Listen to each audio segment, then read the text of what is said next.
Well, it's time to wash this, get all its pollen and stuff off of it, and get ready to give us a fast color sand. So that's what today's video is going to be about. Just go ahead and just lightly wash everything. Because the last thing you want to do is start your color sanding and dirt to be under your stuff. And look, we got all the grass in it now. It's a pretty color. Wash the rim, that don't match. 400 EX head.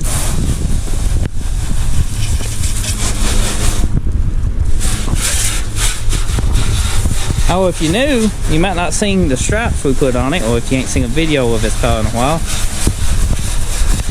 I got a full playlist on the channel of it.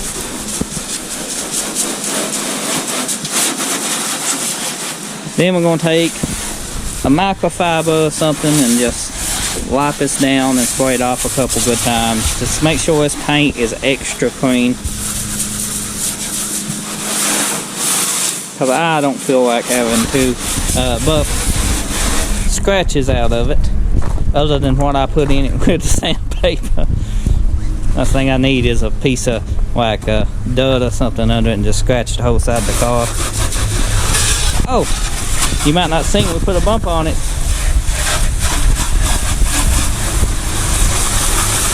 You can see the dirt here. See, all that's got to be scrubbed off and cleaned.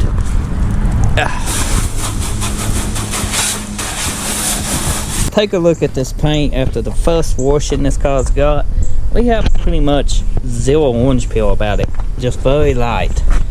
Now this was shot with an Iwata LP 400. If you know, interested in what gun I used, I actually got videos of me using that gun painting a lot of cars.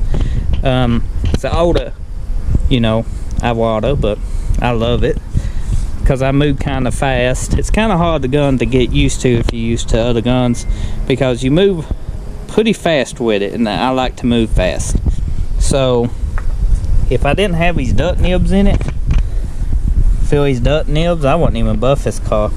I would just give it just a finish polish, just with a random DA polisher and call it a day. But since we do got duck nibs in it, I don't know if you can see them, sure feel them. I'm going to hit it with some 2500 maybe on the DA, knock them down, because they kind of don't show up, but you can feel them, and that should knock everything down. We give it a fast polish, and we call this car done, ready for the engine and its front nose piece attached, which is painted. We did that, I think, in a separate video, I can't remember. And engine, transmission, the front end parts, and this is done.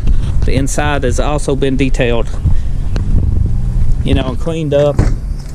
Take a look at that. Still a beautiful, beautiful car. Need some seats for it. So let's finish wiping this down, and then I'm going to get the DA out and I'll show you what I'll be using.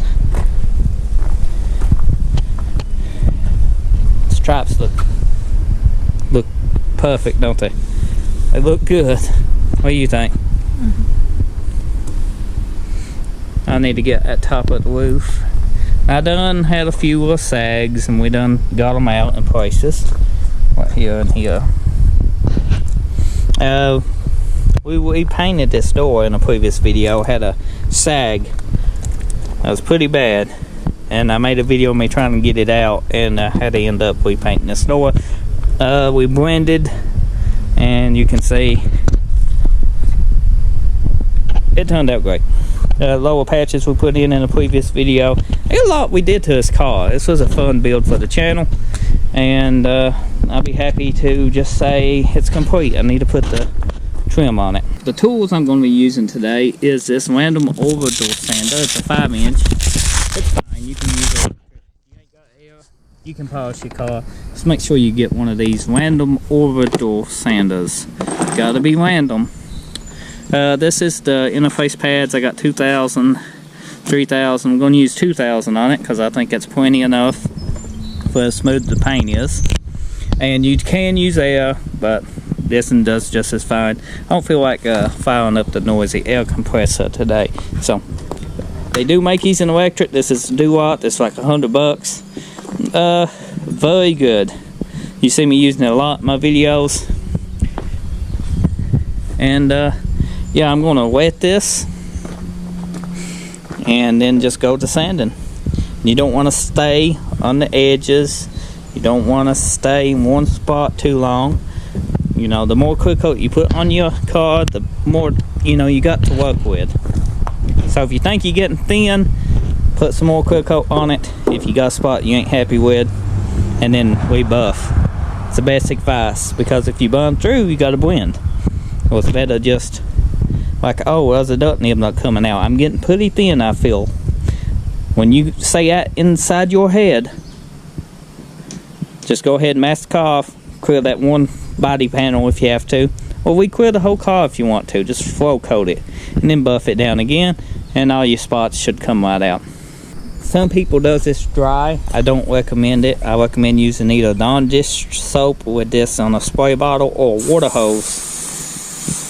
And keeping this wet. It cuts so much better. So just go ahead and let this soak some water. It's like a big giant sponge. And then we're going to turn this to shower instead of mist. What's that? Boom. That should give us a good, there we go. So I'll show you how I do it. I'm going to start with the stripes. Goes on. Let's just go ahead and say that's too high. You can tell by the way it sounds.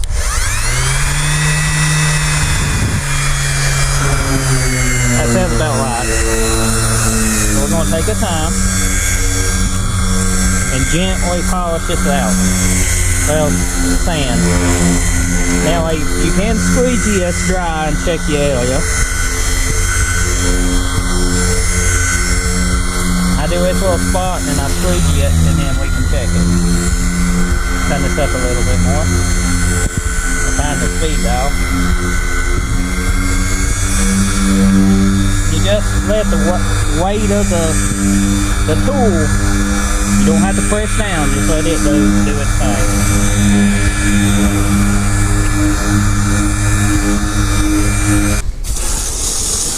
I got covered in water. So, go get a squeegee, and you can tell. Well, let's set this here in my pocket. And you can feel with your hand. I still feel some duct nibs, but it's getting we want them smooth because they are polished out, even though they still show up a little because this is a budget job and it only needs what it needs. But anyway, let's squeegee this off, see what we got, and you can see the duct nibs that's still in it as it dries. Then you can focus on them a little bit more. Do you see them? You can actually just concentrate on them with a little duct nib block or a little sand block. But I'm just going to smooth this down just enough, and I'm not going to be too worried about it because I don't want to burn through anywhere. I don't want to have to re-clear this car if I get too thin. So, just concentrate in this area, and then we'll recheck it. You can see some of the spots we done has came out. It feels pretty smooth now to the touch. If you got a big spot of dirt that's hard to get out, that interface pad, that 2000 grit, not going to bring it. Get you a hard block with some 1000 grit. Or 1500. 2000 is cutting it kind of fine. This is 1500 what I used. And any spot that I needed to cut down that was harder, you know, because basically that soft foam pad just levels, you know, it'll just make everything smooth. But if you get something harder than the soft pad that's in your paint, you know, it's not going to come out. So you got to use a hard block that down, and then go over it with the soft pad. And that's what I did here. Any spot I wasn't happy with, I went over it with this. I actually went over the front fender completely, like I was talking about. Right here, got a lot of that urethane wave where we repainted that door out. So this is done in 2000 grit. This car is. So now I'm going to wash it off again, get it as clean as possible, and then I'm going to take 3,000 over the whole car. Make sense? Of course it does. That's the water hose I'm using today from Always. I know. Was my 3,000. Here we go. That just makes it easier to buff. You can buy these in packs, and you're gonna need a couple for doing one car. She's pretty straight. Take a look at her. We got a lot of the urethane wave out, but that hard block on this side where we had to redo that door, the stripes look good, smooth to the touch now. We just have to polish it now. Once it dries, it will be kind of, you can see, dinged out. I went over it with 3,000. Now I prefer using air, as I said, but you can use electric DA. So I used electric DA on this. Yes, it's water. You don't spray the DA directly with the water. Don't go psh, you know, you got to know how to do this now. Also, if you do use electric DA, do what I do and have it hooked up to a plug-in. What is it? GL something ground fault plug-in, that if it does get a short, so it don't electrocute you, it trips the breaker on the plug-in.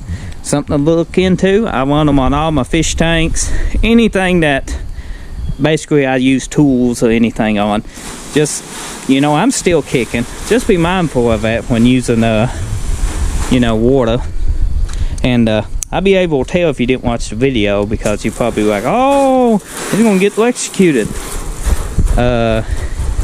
That's why you use a ground fault plug-in. Just wash everything off now. I'm gonna clean it, dry it off, and then the next video will probably be on buffing this thing to a shine. So let me know in the comment section below what you think about this car. How do you think it turned out? I think it turned out pretty good. And here in a few days we're going to polish it, be ready to put on the highway, put a motor in it and transmission, and that's good enough. It's a good hot rod, a good daily, a good cruising car, you know. And it was built on a budget here on the channel. It has this playlist. Also, don't forget, I sell parts on eBay. Description below, a little extra support for me. Don't buy anything you don't need. Just a like and a comment helps as much. Thanks for watching.